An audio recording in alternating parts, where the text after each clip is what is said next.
ಇದು ಆಗಿ ಹೋದಂಥ ಕಥಾಮೃತ ಸತ್ಯಯೋಗದಾಗ ಅಪರೋಕ್ಷವಾಗಿ ನಡೆದಿದ್ದೀಗ ಶ್ರಾವಣ ಮಾಸದಲ್ಲಿ ಅಪ್ಪ ಬೀರೇಶ್ವರ ಸನ್ನಿಧಾನದೊಳಗೆ. ಈಗಿನ ಕಾಲದಲ್ಲಿ ಇದು ಅಳಗೊಡ್ಬೇಕಾದ್ರೆ ಭಾಳ ತ್ರಾಸ ಅದ್ರಿ. ಆದರೂ ಕೂಡ ನನಗೆ ಸಂತೋಷ ಅನ್ನಿಸ್ತದೆ, ಇಷ್ಟು ಜನ ಸೇರಿತಿರಲ್ಲ. ತಾಯಂದ್ರೆ ಬಹುತೇಕ ನಾನು ಈ ಪಂಚಮಿ ಆಗೋ ತನಕ ಯಾರೂ ಬರೋಕ್ಕಿಲ್ಲ ಗುಡಿಗೆ ಅಂತ ಭಾವಿಸಿದ್ದೆ. ಆದರೆ ಎಲ್ಲ ಕೆಲಸ ಯಾವಾಗ ಮಾಡಿ ಬರ್ತೀರಿ, ಎಷ್ಟು ನಿಮ್ಮಲ್ಲಿ ಭಕ್ತಿ ಪ್ರೇಮದ. ನಮ್ಮ ಸ್ವಾಮಿಗಳು ಹೋಗಾಗ ಅಂದ್ರೆ ಅಪ್ಪ ನಾವೆಲ್ಲ ಕಡೆ ಪುರಾಣ ಹೇಳೀವಿ, ಆದರೆ ಇಲ್ಲಿರುವಂಥ ಶಾಂತಿ ಸಮಾಧಾನ ಸ್ವಚ್ಛತೆ, ಗುಡಿ ಒಳಗೆ ಎಲ್ಲಿ ಮಕ್ಕಳು ಕೂಡ ಒಂದು ಕಡ್ಡಿ ಸಹಿತ ಬೀಳಾರ್ದಂಗೆ ವ್ಯವಸ್ಥೆ ಮಾಡ್ಯಾರಲ್ಲ. ಈ ನಿಮ್ಮೂರಿಗಿನ್ನ ಭಾಳ ದೂರಿನ ಜನ ಬರ್ತಾರೆ. ನೀನು ಕಲಬುರಗಿ ಸಮೀಪದವ್ರು ಬಂದರು. ಹೀಗೆ ಇಲ್ಲಿ ನಡೆದಿದೆ ಅಂದರೆ ಇಲ್ಲೆಲ್ಲ ಸುತ್ತಮುತ್ತ ಜಮಖಂಡಿ ಈ ಕಡೆಲ್ಲ ಭಾಗದ ಬಾಗೇವಾಡಿ ಶಿಂದಗಿ ಇಂಡಿ ಹಿಡ್ಕೊಂಡು ಜನ ಬರ್ತಾಯಿದೆ. ಅವರಿಗೆಲ್ಲ ನೀವು ಪಾಠ ಕಲಿಸ್ದಂಗೆ ಆಗ್ತಿದೆ. ಎಲ್ಲ ನೋಡಿದಾಗ ಬಹಳ ಅವರಿಗೆ ಕೂಡ ಆನಂದ ಆಗ್ತಾಯಿದೆ. ಸ್ವಲ್ಪ ಗಪ್ ಮಾಡ್ಯಾವ ಖುಷಿ. ಹಾಲು ಕುಡಿತಾನೆ ಬಿಟ್ಟ ನೀವು, ಏನು ಮಾಡ್ಬೇಕು? ಹಾಲೇ ಇಲ್ಲರಿ ಈಗಿನ ತಾಯಂದ್ರಲ್ಲಿ. ಕುರ್ಕುರಿ ತಿತ್ತವ್ರಿ, ಪಾಪಡಿ ತಿತ್ತವ, ಹ್ಯಾಂಗೆ ಹಾಲು ಬರ್ತಾವ? ಹಾಲು ಉಂಡ್ರೆ ಎದೆ ತುಂಬ ಹಾಲು ಬರ್ತಾ ಇದ್ದಾವ, ಮಕ್ಕಳು ಸಮೃದ್ಧಿಯಾಗಿ ಬೆಳೀತಿರ್ತಾರ. ಆಗಿನ ಕಾಲದಲ್ಲಿ ಏನು ಒಂದು ಸಲ ಎಮ್ಮ ಬೆಳಗ್ಗೆ ಮುಂಜಾನೆ ಎದ್ದು ತೊಟ್ಲಾಗಿನ ಖುಷಿ ತಗೊಂಡು ತಡಿ ಮೇಲೆ ಹಾಕ್ಕೊಂಡು ಎದೆಗೆ ಹಚ್ಕೊಂಡು ಹಾಲು ಕುಡಿಸಿದ್ರೆ ಅರ್ಧ ಬಾಯಾಗ ಅರ್ಧ ತೆಳಗೆ ಚೆಲ್ತಿತ್ತು. ಅಷ್ಟು ಹಾಲು ಸುರಿತಿತ್ತು. ಹಿಂಗೆ ಅದು ಕುಡಿದು ಮಲ್ಕೋತು ಅಂತಂದರೆ ಆಕೆ ಮನೆ ಕೆಲಸ ಪೂರ್ಣ ಮಾಡೋ ತನಕ ಮಲಗ್ತಿದ್ರು. 2-3 ತಾಸು ತನಕ. ಹೊಲಕ್ಕೆ ಹೋಗೋರಿಗೆಲ್ಲ ಹೊಲಕ್ಕೆ ಕಳಿಸ್ಕೊಡ್ತಿದ್ಲು, ಹೆಣ್ಕಸ್ ಮಾಡ್ತಿದ್ಲು. ಹೆಂಡಿ ಒಯ್ದು ಹಚ್ಚಿ ವಾಪಸ್ ಬರೋ ತನಕ ನಾ ಮನಗ್ತಿದ್ದ, ಈಕಿನೇ ಹೋಗಿ ಉಳಿಸ್ತಿದ್ಲು. ಈಗ ಹಾಗೇನು ಮನಗಲಿಕ್ಕಿಲ್ಲ ಅವು ಕುಸುಗಳು. ನಗ್ತೀರಿ ಏನು ಮಾಡುತ್ತೆ. ಅದ್ರಾಗ ಇತ್ತಿತ್ತಲಾಗಿ ಈ ಟಿ ವಿ ಮಾಧ್ಯಮ ಏನು ಬಂತಲ್ಲ, ಬಂದ ಕೂಡಲೇ ತಾಯಿಂದ್ರೆಲ್ಲ ಸೌಂದರ್ಯ ಕಡೆ ಬೆನ್ನತ್ತದ್ರು. ಸ್ವಲ್ಪ ಲಕ್ಷ ಇಡ್ರೆ ನಾ ಹೇಳು ಮಾತಾ. ಸೌಂದರ್ಯ ಕಡೆ ಅಂದ್ರೆ ಏನು, ಈ ಎದೇನೇನು ಭಗವಂತ ಕೊಟ್ಟಿದ್ದಾನಲ್ಲ, ಮಕ್ಕಳು ಭಾಳ ದಿನ ಕೊಡೋದು ಅಂತಂದ್ರೆ ನಮ್ಮ ಸೌಂದರ್ಯ ಹಾಳಾಗ್ತದಂತ ಒಂದು 10-11 ದಿವ್ಸನಾಗನ ಬಿಡಿಸಿ ಅವಕ್ಕೆಲ್ಲ ಮೆಡಿಕಲ್ದೊಂದೊಂದು ಬಾಟ್ಲಿ ತಂದು ರಬ್ಬಲ್ ಮಲಿ ಹಾಕಿ ಬಾಯಿಗಿಡ್ತಾರೆ. ಹಾಲಂತೂ ಮನೆಯೊಳಗೆ ಎಮ್ಮೆ ಹಾಕ್ಳದಿಲ್ಲವೇ ಇಲ್ಲ. ಇವು ಪಾಕೆಟ್ ಹಾಲು ಬರ್ತಾವಲ್ಲ ಸುಣ್ಣ ಬೆರೆಸಿದ್ದು, ಅದನ್ನು ಹಾಕ್ತಿರ್ತಾರೆ. ಮಕ್ಕಳು ಅದ್ರದ್ದು ಆರೋಗ್ಯ ಹೆಂಗೆ ಹೇಳಿಯವ? ದೇವರು ನಮ್ಗೆ ಕೊಟ್ಟಿದ್ದೇನು ಎಲ್ಲ ಅವಯವಗಳದಾವಲ್ಲ, ಇವೆಲ್ಲ ಚೆನ್ನಾಗಿ ವಿನಿಯೋಗ ಮಾಡಿಕೊಳ್ಳಕ್ಕ. ಸೌಂದರ್ಯಕ್ಕಾಗಿ ಎಲ್ಲದು. ಯಾಕೆ ಸೌಂದರ್ಯ ಇದು ಖಾಯಂ ಹಿಂಗೆ ಉಳಿಯಂಗಿಲ್ಲ. ನಾನು ಮೊದಲು ಬಂದಾಗ ಇಟ್ಟೆಲ್ಲ ಕೂದಲು ಬೆಳಗಾಗಿತ್ತಿಲ್ಲರಿ, ನಾ ಹಾಡಕ್ಕೆ ಬಂದಾಗ. ಈಗ ನೋಡ್ತೀರಿ ಒಂದೂ ಉಳಿದಿಲ್ಲ. ನನಗೆ ಭಾಳ ಜನ ಅಂದರು, ಮುತ್ತೆ ಈಗೆಲ್ಲ ಇದು ಬಂದದಲ್ಲ, ಬಣ್ಣ ಬಡ್ಕೋಬೇಕು, ಇನ್ನೂ ಸಣ್ಣವಿದೆ ಅಂದರು. ನಾ ಹೇಳಿದೆ ಬಣ್ಣ ಬಡ್ಕೊಂಡಂದ್ರೆ ಮತ್ತೆ ಬೆಳಗಾಗೋಲ್ಲೇನಪ್ಪ ಅಂತಂದೆ. ಇಲ್ಲ ಮುತ್ತೆ ಹಂಗೆ ಬಡ್ಕೋತಿರೋದಂದ್ರೆ ಅವರು. ಹೆಂಗೆ ಮಾಡೋದು? ಅದೇನು ಆಗೋದ ಏನದ ಕಾರಣ ಅಂದ್ರೇನು, ಈಗಿನ ಆಹಾರದಲ್ಲಿ ಸ್ವಲ್ಪ ಏನು ರಾಸಾಯನಿಕ ಗೊಬ್ಬರ ಬೆಳೆಸ್ತಿರಲ್ಲ, ಅದರಿಂದ ಕ್ಯಾಲ್ಶಿಯಂ ಸುಣ್ಣಿನ ಅಂಶ ಕಮ್ಮಾಗಿ ಕೂದಲ ದೌಡು ಬೆಳಗಾಗಲಿಕ್ಕೆ ಅವ್ರು ಇಷ್ಟೇ ಪರಾಕದ ಮತ್ತೇಂದರೆ ಏನಿಲ್ಲ. ಸುಣ್ಣಿನ ಅಂಶ ಒಳಗೆ ಜಾಸ್ತಿ ಇತ್ತು ಅಂದರೆ ಆಗಿನ ತಾಯಿಂದರಿಗೆ 60 ವರ್ಷ ತನಕ ತಲೆ ಕೂದಲು ಬೆಳಗಾಗ್ತಾ ಇದ್ದಿತ್ತಿಲ್ಲ. ಅವರು ತಿನ್ನೋದೆಲ್ಲ ಅಗಸೆ ಹಿಂಡಿ, ಶೇಂಗಾ ದಿಂಡೆ, ಕಸ ಬೆಂಡಿ ಇಂಥವೆಲ್ಲ ತಿಂತಿದ್ರು ಅವರೆಲ್ಲ. ಈಗೆಲ್ಲ ಆಹಾರ ಇಲ್ಲ. ಎಲ್ಲಿ ಬಿಡಿ. ನಾನು ಹೇಳೋದೇನಪ್ಪ ಅಂತಂದರೆ, ತಾಯಿಂದರಾಗಿರ್ತಕ್ಕಂಥವ್ರು ಮಕ್ಕಳ ಜೀವನದ ಭವಿಷ್ಯದ ಒಂದು ಮೂಲ ಆಧಾರ ಸ್ತಂಭ. ನಿಮ್ಮ ಏನು ಹಾಲಿದೆ ಎಲ್ಲದು ಸಮೃದ್ಧಿಯಾಗಿ ಮಗು 1 ವರ್ಷ ತನಕ ಕುಡಿಬೇಕ್ರಿ. 1 ವರ್ಷ 12 ತಿಂಗಳ ತನಕ. ನಾನು ಸುಮಾರು 8-9 ವರ್ಷದವಾಗ ತನಕ ನಮ್ಮ ಅಮ್ಮನ ಮಲೆ ಕುಡಿದೀನಿ ನಾನು. ಹಂಗೆ ಸಮೃದ್ಧಿ ಇತ್ತು ಅದರೊಳಗೆ. ನೀವು ಚಪ್ಪಾಳೆ ಬಿಡಿಬೇಡ್ರಿ, ಅವು ಕುಡಿಸ್ತಂದ್ರೆ ಬಿಡ್ರಿ. ಮತ್ತು ಆರೋಗ್ಯ ಮಕ್ಕಳು ದಿಟ್ಟು ಸದೃಢ ಆಗ್ತದೆ. ಆವಾಗ ಹಂಕದ ಹಾಲು ಕುಡಿಸಿದಾಳಂತ ತಿಳ್ಕೊಂಡು ಈಗ ನನ್ನ ಆರೋಗ್ಯದಲ್ಲಿ ಯಾವುದು ಕೂಡ ಯಾವ ರೋಗನೂ ಕೂಡ ಇಲ್ಲ. ತಲೆನೋವು ಇಲ್ಲ, ಜ್ವರ ಇಲ್ಲ, ಕೆಮ್ಮಿಲ್ಲ, ಆ ಬಳಿಕ ವಾಂತಿ ಇಲ್ಲ, ತಲೆ ಸುತ್ತುವಿಕೆ ಇಲ್ಲ, ನರದೌರ್ಬಲ್ಯ ಇಲ್ಲ, ಮುತ್ಕಡ ಇಲ್ಲ, ಹರಣಿ ಇಲ್ಲ, ಅದು ಮೂಳುವ್ಯಾಧಿ ಇಲ್ಲ, ಏನೂ ಇಲ್ಲ. ಆರಾಮ್. ಆ ಹಾಲಿನಲ್ಲಿ ಅಷ್ಟು ಶಕ್ತಿ ಇದೆ. ಅದಕ್ಕೆ ತಾಯಿಂದ ನೀವೆಲ್ಲ ಅದನ್ನು ಬಳಸಬೇಕು ಅನ್ನುವಂಥ ಮಾತನ್ನು ಹೇಳ್ತಾ, ವಿಷಯ ಏನು ನಡೆದಿತ್ತಪ್ಪ?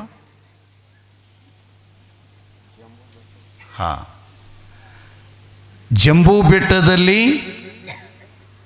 ತಿಪರಂಗಿ ಕೆರೆಯೊಳಗೆ ಅದೃಶ್ಯರಾದಂಥ ಜಲಕನ್ಯೆಯರು ಪೆಟ್ಟಿಗೆ ಸಮೇತವಾಗಿ ಅಲ್ಲಿ ಪವಿತ್ರವಾಗಿರತಕ್ಕಂಥ ಒಂದು ಹೂದೋಟದಲ್ಲಿ ಆ ಪೆಟ್ಟಿಗೆಯು ಕಮಲದ ಪುಷ್ಪದೊಳಗೆ ಹೋಗಿ ಅದು ಕೂಡ್ತಾ ಇದೆ. ಹೀಗಿರುವಾಗ ನಮ್ಮ ನಾರದರು ಅಂತ ಒಂದು ಕಡೆ ಕರೆದಾರ, ನಾರಾಯಣ ಅಂತ ಒಂದು ಕಡೆ ಕರೆದಾರ, ಮೂರನೇದ್ದು ಕಳವಿ ನಾರಾಯಣ ಗೌಡ ಅಂತ ಕರ್ಕೊಂಡು ಬಂದಿದ್ದಾರೆ. ಒಬ್ಬನಿಗೆ ಇವೆಲ್ಲ ಹೆಸರುಗಳು.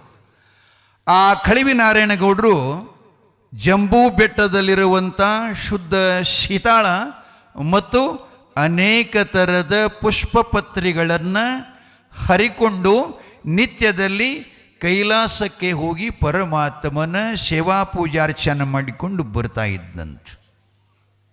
ಬಹುಕಾಲದವರೆಗೆ ಅವರ ಪಟ್ಟಣ ನಗರಿ ಪಟ್ಟಣ. ಅವರ ಧರ್ಮಪತ್ನಿ ಹೆಸರ ನಾರಾಯಣಗೌಡ ನೆನತಿ ಹೆಸರೇ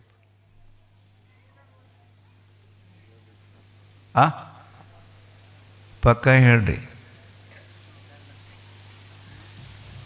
ಲಕ್ಷ್ಮಿ, ಸಹೋದರಿ ಸೂರಮ್ಮ. ಸೂರಮ್ಮ ದೇವಿಯು ಬಹು ಚಿಕ್ಕವಳಾಗಿದ್ದಾಗ ತಾಯಿ ತಂದೆಗಳನ್ನು ಕಳ್ಕೊಂಡಂಥ ತಬ್ಬಲಿಯವಳು.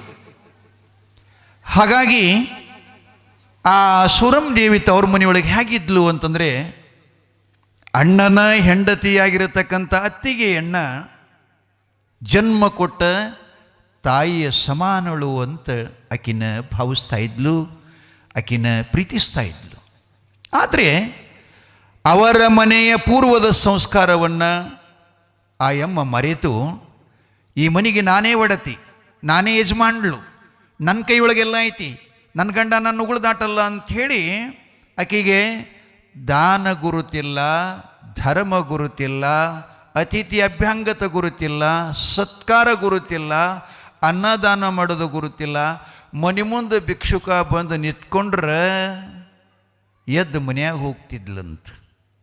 ಹೀಗೆ 10 ಸಲ ನೋಡಿ ಒಂದು ಸಲ ಸೂರಮ್ಮ ದೇವಿಯು ಅತ್ತಿಗೆಗೆ ಏನಂತಾಳಂತಂದ್ರೆ, ಅತ್ಯಮ್ಮನವರೇ, ನಿಮ್ಮಲ್ಲಿ ಒಂದು ಮಾತು ಮಾತಾಡಬೇಕಂತ ಇಚ್ಛಾ ಮಾಡಿದ್ದೀನಿ ತಾಯಿ, ಅವಕಾಶ ಮಾಡಿಕೊಡ್ತೀರಾ ಅಂತ ಕೇಳ್ತಾ ಇದ್ದಾಳೆ. ಹೇಳು ಮಗ ಅಂದ್ಲಕ್ಕೆ. ಅಲ್ಬೇ, ಇದು ನಗರಿ ಪಟ್ಟಣ ಅಂತಂದ್ರೆ ದೊಡ್ಡ ಪಟ್ಟಣ. ಮೇಲಾಗಿ ನನ್ನಣ್ಣ ಈ ಪಟ್ಟಣದ ರಾಜ್ಯದ ಒಡೆಯ.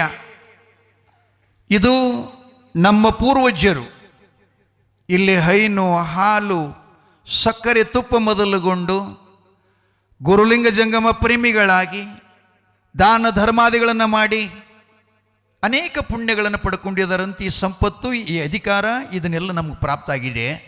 ಅದಕ್ಕೆ ತಾಯಿ, ಈ ಮನೆಗೆ ನೀನು ಸೊಸೆಯಾಗಿ ಬಂದು, ಗೃಹಲಕ್ಷ್ಮಿಯಾಗಿ ಬಂದಿದ್ದು ಬಹು ಸಂತೋಷ. ನನಗಷ್ಟೇ ಅಲ್ಲ, ಇಡೀ ಪಟ್ಟಣಕ್ಕೆ ಸಂತೋಷ ಐತಿ. ಆದ್ದರಿಂದ ಒಂದು ಮಾತು ಏನಪ್ಪ ಅಂತಂದರೆ, ಪುಟ್ಟಗಳೇ ಉಸುಕಾಡಬೇಡ್ರಿ, ಮಣ್ಣ ಕೈ ಆಡಿಸ್ಬೇಡ್ರಿ, ನನ್ನ ಕಣ್ಣು ನೋಡಿ. ಶಾಲೆಗೆ ಹೋಗ್ತೀರಾ? ಹಾಂ. ಈ ಮುತ್ತೆ ಇಷ್ಟು ಯಾಕೆ ನನ್ನ ಮ್ಯಾಲೆ ಕುಣ್ಸನ್ ಗೊತ್ತೇನು ರೀ ನಿಮಗೆ? ನೀವೇನು ಮಾಡ್ತೀರಲ್ಲ ನೋಡಾಕ, ಕೆಳಗೆ ಹೇಳಕ್ಕೆ ಬರ್ತಿತ್ತದು. ಲೈಟ್ ಮ್ಯಾಲೆ ಯಾಕಸ್ತಾರ್ರಿ? ಬೆಳಕು ಬೀಳಾಕ. ಚಿಮಣಿ ಗೂಟದ ಮ್ಯಾಗ ಯಾಕೆ ಇಡ್ತಾರೆ? ಬೆಳಕು ಬೀಳಾಕ. ಪುರಾಣಿಕರು ಯಾಕೆ ಮ್ಯಾಲೆ ಕುಡಿಸ್ತಿರ್ತಾರೆ?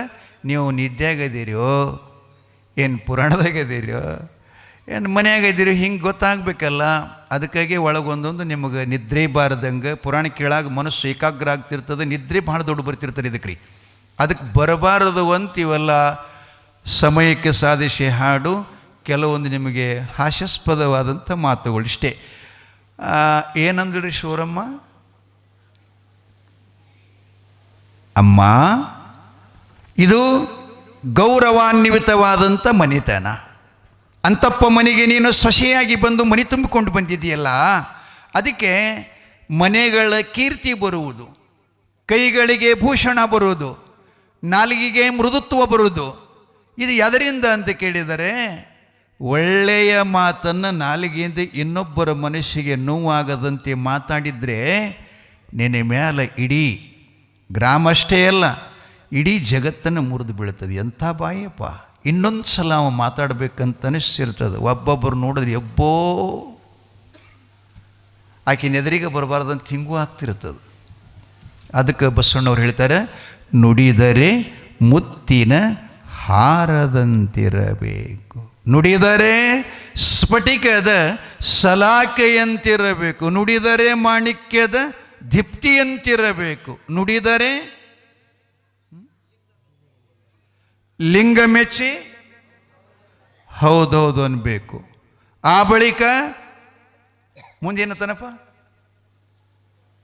ಇಲ್ಲ, ನುಡಿಯೊಳಗಾಗಿ ಏನು ನುಡಿದಿದೆಯಲ್ಲ, ನುಡಿಯೊಳಗಾಗಿ ನಡೆಯದಿದ್ದರೆ ಪ್ರಶ್ನಾರ್ಥಕ ಚಿನ್ನದದು. ಅಲೋ ಮನುಷ್ಯನೇ, ಆ ನುಡಿಯೊಳಗಾಗಿ ನೀನು ನಡೆಯದಿದ್ದರೆ ಎಂತೊಲಿವನೋ ಹೆಂಗೊಲಿವನೋ? ಒಲ್ಯಾಕೆ ಸಾಧ್ಯ ಇಲ್ಲ. ನುಡಿಯೊಂದು ಪರಿ ನಡಿಯೊಂದು ಪರಿ ಆಯಿತಂತಂದ್ರೆ ನಮಗೆ ಫಲಪ್ರಾಪ್ತಿಯಾಗಲ್ಲ, ನಾವು ಮಾಡಿದ ಕೆಲಸ ಯಶಸ್ವಿಯಾಗಲ್ಲ. ಎರಡೂ ಒಂದೇ ಆಗಿರಬೇಕು ಅಂತ ಹೇಳ್ತಾರೆ. ಏನು ಹೇಳಕತ್ತಾರೆ ಇಲ್ಲಿ? ಸೂರಮ್ಮ ಏನು ಹೇಳಕತ್ತೇಳ? ಅಮ್ಮ ತಾಯಿ, ಇಂಥ ಮಹಾಮನೆಗೆ ನೀನು ಪಾದಿಟ್ಟು ಮನೆಯನ್ನು ತುಂಬಿದ್ದು ಬಹು ಸಂತೋಷಿ ನಗರಕ್ಕೆ. ಆದರೆ ಒಂದು ಏನಂತಂದರೆ, ಜೋಗಿ ಜಂಗಮ, ಸಾಧು ಸತ್ಪುರುಷರು, ಅತಿಥಿ ಅಭ್ಯಂಗತರು, ಬೇಡಿ ಬಿಕಾರಿಗಳು ಮನೆಗೆ ಮುಂದೆ ನಿಂತ್ಕೊಂಡು ಭಿಕ್ಷಾಂದೇಹಿ ಅಂತ ಕೇಳಿದರೆ ಕಿವಿಯಾರೆ ಕೇಳಿ ಕಣ್ಣಾರೆ ನೋಡಿ ಹಂಗ ಬರಿಗೈಲಿ ಎದ್ದು ಬರುತ್ತೀಯಲ್ಲಮ್ಮ, ಈ ದೇವರುಗಳು ಕೈಗಳು ಕೊಟ್ಟಿದ್ದು ಯಾಕೆ ಯಾಕೆ ಅಂತ ಕೇಳಿದಾಗ ಆಕೆಗೆ ಒಂದಿಷ್ಟು ಒಳಗೆ ಬಿಸಿ ಆದಲು. ಆಗ್ತದಲ್ಲ ಮಾಡ್ಲಾರ್ದವ್ರಿಗೆ. ಏನು ದೊಡ್ಡ ಶೆಣೆಯಾಗಿದೆ? ನಾಯಿಕ್ಕಿದ ತುತ್ತನ್ನು ತಿಂದು ಬದುಕುವ ನಾಯಿ ನೀನು. ತಾಯಿ ಸಮಾನಳಾದ ನಿನ್ನ ಅಣ್ಣನ ಹೆಂಡತಿಗೆ ನೀನೇ ಬುದ್ಧಿ ಕಲಿಸ್ತೀಯ ಅಂತ ಹಿಂಗೆ ಬಿರುನುಡಿಗಳನ್ನು, ಮನಸ್ತಾಪ ಆಗುವಂಥ ಮಾತುಗಳು ಮಾತಾಡಕತ್ಲು. ಅಲ್ಲ ತಾಯಿ, ನಾನೇ ನಿನಗೆ ಬೈದ್ನ? ಕೆಟ್ಟ ಶಬ್ದ ಏನು ಅವಾಶಿ ಮಾತಾಡಿದ್ನ? ಇಲ್ಲಮ್ಮ, ಹೀಗಿರಬಾರ್ದು. ಹೆಣ್ಣು ಅಂತಂದರೆ ಜಗದ ಕಣ್ಣಾಗಿರಬೇಕು ತಾಯಿ. ಪತಿ ಮನೆ ಕೀರ್ತಿ, ತವ್ರ ಮನೆ ಕೀರ್ತಿ ಎರಡನ್ನು ಬೆಳಗಬೇಕಾಗಿತ್ತು. ಒಂದನೇದು. ಎರಡನೇದು ಏನು ಅಂತಂದರೆ, ಹೆಣ್ಣಿನಿಂದ ಇಹ, ಹೆಣ್ಣಿನಿಂದ ಪರ, ಹೆಣ್ಣಿನಿಂದ ಸರ್ವಸ್ವ.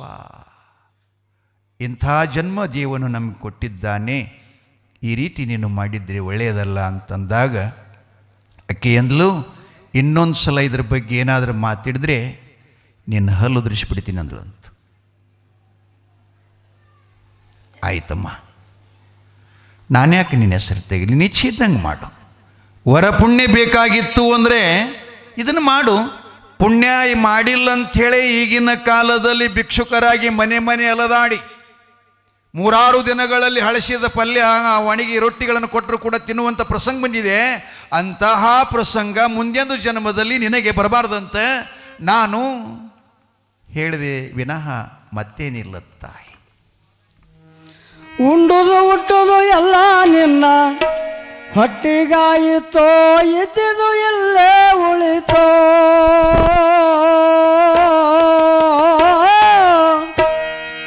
ಉಂಡುದು ಹುಟ್ಟುದು ಎಲ್ಲ ನಿನ್ನ ಹೊಟ್ಟಿಗಾಯಿತೋ, ಇದ್ದುದು ಎಲ್ಲೇ ಉಳಿತೋ. ದಾನ ಕೊಟ್ಟಿದ್ದು ದಾರಿ ಬುತ್ತಿಗಾಯಿತೋ, ಮುಂದಿನ ಹೊತ್ತಿಗಾಯಿತೋ.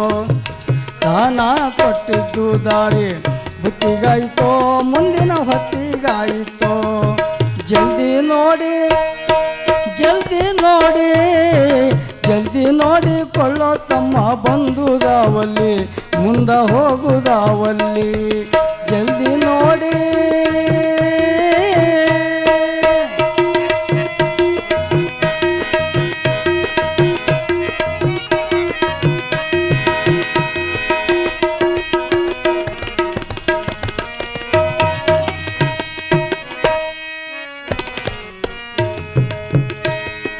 ಅಣ್ಣ ತಮ್ಮರು ಬೀಗರು ಬೆದ್ದರು ಯಾರು ಇಲ್ಲ ನಿನಗ ಯಾರು ಇಲ್ಲ.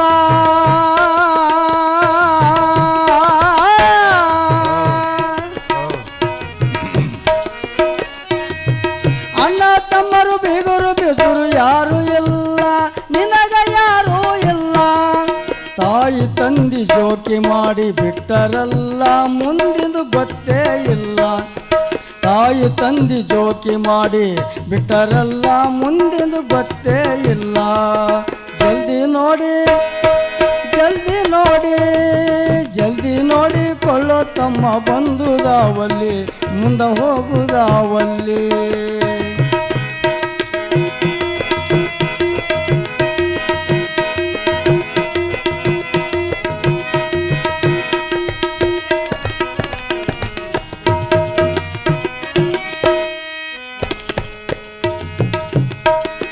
ಪಾಪ ಮಾಡಬ್ಯಾಡ ಲತ್ತಿ ತಿಂದಿಯಲ್ಲಿ ಯಮರಾಯನಲ್ಲಿ.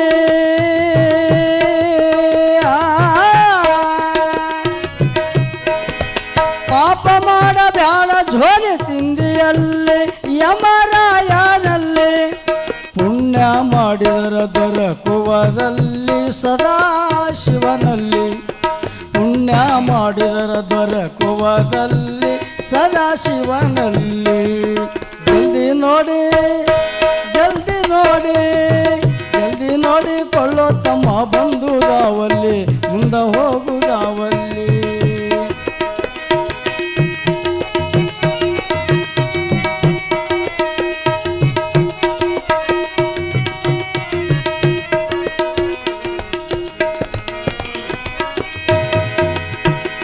ವ್ಯರ್ಥವಿದು ಸಂಸಾರ ತಿಳಿವಲ್ಲಿ ನಿನ್ನ ದುಡದಲ್ಲಿ.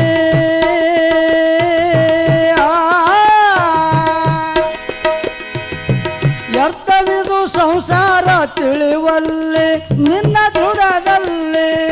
ಶ್ರೀ ಗುರು ಮಹಾಂತೇಶ್ವರನ ಪಾದದಲ್ಲಿ ನಂಬಿಗಿಡುವಲ್ಲಿ. ಶ್ರೀ ಗುರು ಮಹಾಂತೇಶ್ವರನ ಪಾದದಲ್ಲಿ ನಂಬಿಗಿಡುವಲ್ಲಿ.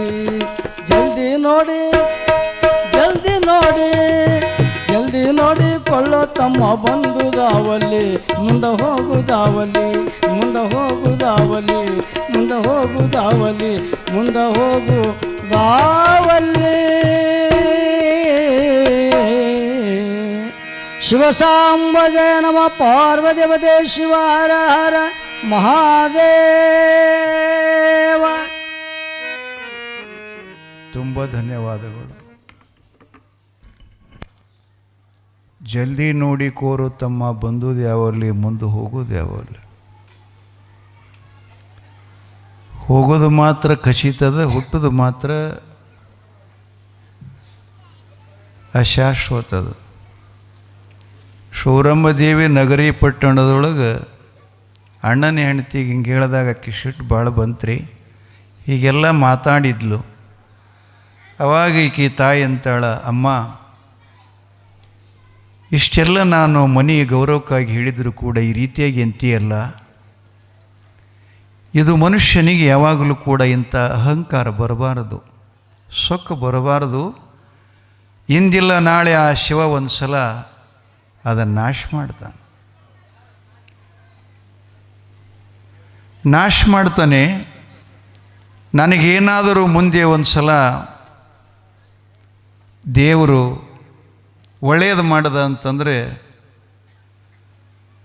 ಗಂಡ ಹುಡ್ತು ಅಂದ್ರೆ ನಿನ್ನ ಹೆಣ್ಣನ್ನು ಉಡಾಯಿಸ್ಕೊಂಡು ಹೋಗಿ ಆಗಲಾದರೂ ನಿನ್ನ ಈ ಗರ್ವ ಅನ್ನೋದನ್ನು ಮುರಿತೀನಿ ಅಂದಳತ್ತಿಕ್ಕಿ. ಹೆಣ್ಣೆ ಹುಟ್ಟಿತ್ತು ಅಂದರೂ ಕೂಡ ಅದು ನಿನ್ನ ಗಂಡನಿಗೆ ಗಂಡು ಮಗುವಿಗೆ ಕೊಟ್ಟು ನಿನ್ನ ಇದೇನದಲ್ಲ ಅಹಂಕಾರ ನಾಶ ಮಾಡ್ತೀನಿ ಅಂತಂದಳಂತೆ. ಆಕೆ ಅಮ್ಮ ಅತ್ತಿಗೆ ಅಂದಳು, ನಿನ್ನ ತಲೆ ಬರಬ್ಬರಿಲ್ಲ, ನೀ ಎಲ್ಲಿ ಮಾತಾಡ್ತಿ ಅನ್ನೋದು ಎಚ್ಚರಿಕೆ ಇರಲಿ ಮೈ ತುಂಬ ನಿನಗೆ. ಅಲ್ಲೇ ನಿನ್ನನ್ನು ಒಳ್ಳೆಯವರ ನೋಡಿ ಗಂಡನ್ನು ಮಾಡಿ ಕೊಡೋದು ನನ್ನ ಕೈಯಾಗೈತಿ. ನಾನು ನಿನ್ನ ಮದುವೆನ ಮಾಡಲಿಲ್ಲ, ಲಗ್ನನ ಮಾಡಲಿಲ್ಲ ಅಂದರೆ ನೀ ಹಡಿತೀರಿ ಏನು? ಹೌದಲ್ಲ? ಆಕೆ ಎಂತಾಳ, ಎಲ್ಲವೂ ನನ್ನ ಕೈಯೊಳಗಿದೆ. ಲಗ್ನನ ಮಾಡಿಕೊಳ್ಳಿಲ್ಲ ಅಂತಂದ್ರೆ ನೀನು ಹಡಿಯೋದು ಏನಾಗ್ತದೆ, ಆಗೋದಿಲ್ಲ, ಸಾಧ್ಯ ಇಲ್ಲ, ಹಾಗೇನು ಹುಚ್ಚನಂಗೆ ಮಾತಾಡಬೇಡ ಅಂತ ಈಕಿ ಅಂತಿರ್ತಾಳೆ. ಅಕ್ಕಿ ಹೇಳಿದ್ಲು ಅತ್ತಿಗೆ, ಲಗ್ನ ಆಗೋದು ಕಂಕಣ ಬಲ ಕೂಡಿ ಬರೋದು ಇದು ನಿನ್ನ ಕೈಯಾಗೂ ಇಲ್ಲ, ನನ್ನ ಕೈಯಾಗೂ ಇಲ್ಲ. ಅದು ದೇವನ ಅನುಗ್ರಹ, ದೇವ ಮಾಡುವಂಥ ಆಶೀರ್ವಾದ. ನಮ್ಮ ಕೈಯಾಗ ಎಲ್ಲ ಏನಿದ್ರೆ ನಾವೆಲ್ಲ ಏನನ್ನು ಮಾಡ್ಕೊತಿದ್ದೀವಿ, ಅದು ನಮ್ಮ ಕೈಯಾಗ ಅವ ಏನೂ ಇಟ್ಟಿಲ್ಲ. ಆತ ಆಶೀರ್ವಾದ ಮಾಡಿದ ಕ್ಷಣವೇ ಅಂತ ಹೇಳಿದ್ಲು. ತಮ್ಮ ಯಥಾ ಪ್ರಕಾರ ಮನೆ ಕೆಲಸನಲ್ಲಿ ತೊಡಕಿದ್ರು. ಇತ್ತ ಕಳವಿ ನಾರಾಯಣಗೌಡರು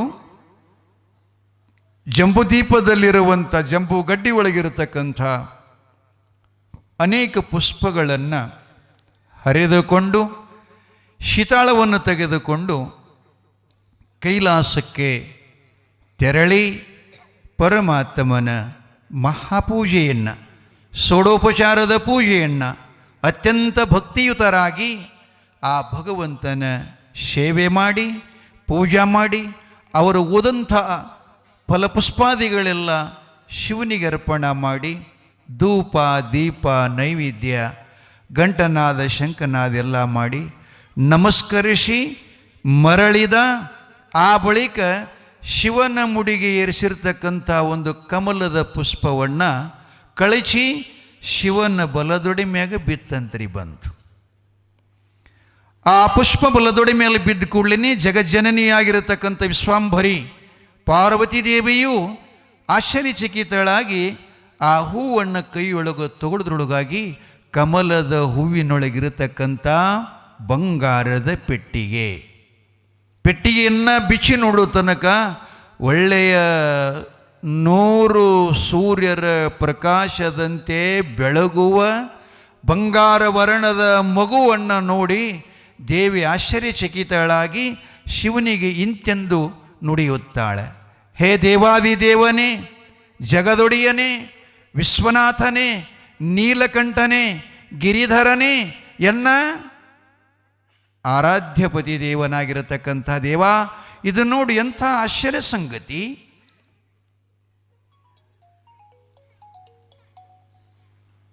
ಕಳವಿ ನಾರಾಯಣ ನಿಮ್ಮ ಮುಡಿಗೆ ಏರಿಸಿರ್ತಕ್ಕಂಥ ಹೂವನ್ನು ಆತ ಪೂಜಾ ಮಾಡಿ ಹೋಗಿದ ಕೂಡಲೇ ಅದು ನಿಮ್ಮ ತೊಡೆ ಮೇಲೆ ಬಿತ್ತು. ಅದನ್ನು ಎತ್ತಿಕೊಂಡಾಗ ಇದರಲ್ಲಿ ಒಳ್ಳೆಯ ಮಗುವನ್ನು ಕಾಣ್ತಾ ಇದೆ. ಶಿವ ಹೇಳ್ತಾನೆ, ಹೌದು, ಅದು 7 ಜನ ಕನ್ಯೆಯರ ಕಡಿಗೂಟಲಕ್ಕೆ ಆಗಿರತಕ್ಕಂಥ ಕಮಲಾದೇವಿಯ ಸುತನೇ ಆ ಮಗು ನಿನ್ನ ವಾತ್ಸಲ್ಯಕ್ಕೆ ಬಂದು ಶಿವಸನ್ನಿಧಾನದಲ್ಲಿ ಪ್ರಾಪ್ತವಾಯಿತು. ಆದ್ದರಿಂದ ಈ ಭರಮದೇವರಕ್ಕಿಂತಲೂ ವೀರಭದ್ರನು ಹೌದಲ್ಲ ಕೈಲಾಸದಲ್ಲಿದ್ದ, ಅವನಿಗೆ ಶಿಷ್ಯ ಇದ್ದ, ಶಿವಿಗೆ ನಿಷಿದ್ಧ ಅಂಥೇಳಿ. ಆ ಸಮಯದಲ್ಲೇ ಭರಮದೇವರು ಆ ತಾಯಿಗೆ ಪ್ರಾಪ್ತನಾದ. ಶಿವ ಹೇಳುತ್ತಾನೆ, ದೇವಿ, ಈ ಆಕಾಶವರ್ಣದ ಈ ಮಗುವಿಗೆ ಆಕಾಶ ಭರಮದೇವನೆಂದು ನಾಮಕರಣ ಮಾಡಿ ಈತ ಕೈಲಾಸದಲ್ಲಿ ಬೆಳೆಯಲಿ ನಿನ್ನ ಆಶೀರ್ವಾದ ಅಂಥೇಳಿ ಅನುಗ್ರಹಿಸುತ್ತಾನೆ.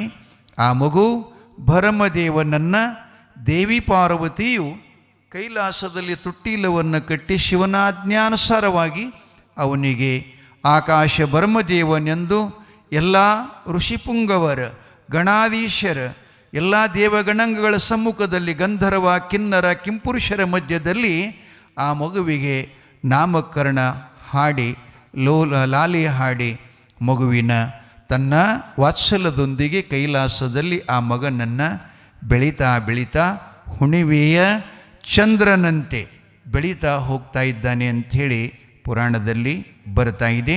ನಾಳೆ ಭರಮದೇವರು ಪ್ರೌಢಾವಸ್ಥೆಗೆ ಬರ್ತಾ ಇದ್ದಾರೆ. ಆ ಬಳಿಕ ನಿತ್ಯದಲ್ಲಿ ತಮ್ಮ ಸೇವೆಯನ್ನು ಮಾಡಲು ಆಗಮಿಸಿದಂಥ ನಾರದನಿಗೆ ಶಿವನು ಏನು ಆಜ್ಞೆ ಮಾಡುತ್ತಾನೆ. ಆ ಬಳಿಕ ಮುಂದಿನ ಕಥಾಭಾಗ ನಾವು ನಾಳೆ ನೋಡೋಣ. ಎಲ್ಲರಿಗೂ ಶುಭವಾಗಲಿ, ಒಳ್ಳೆಯದಾಗಲಿ ಅಂತ ಹಾರೈಸಿ ಮುಂದಿನ ಕಾರ್ಯಕ್ರಮ ಗೌಡ್ರೇನು ದಾಸೋಗ ಮಾಡಿದವರದೇ ಬಂದ್ರಿ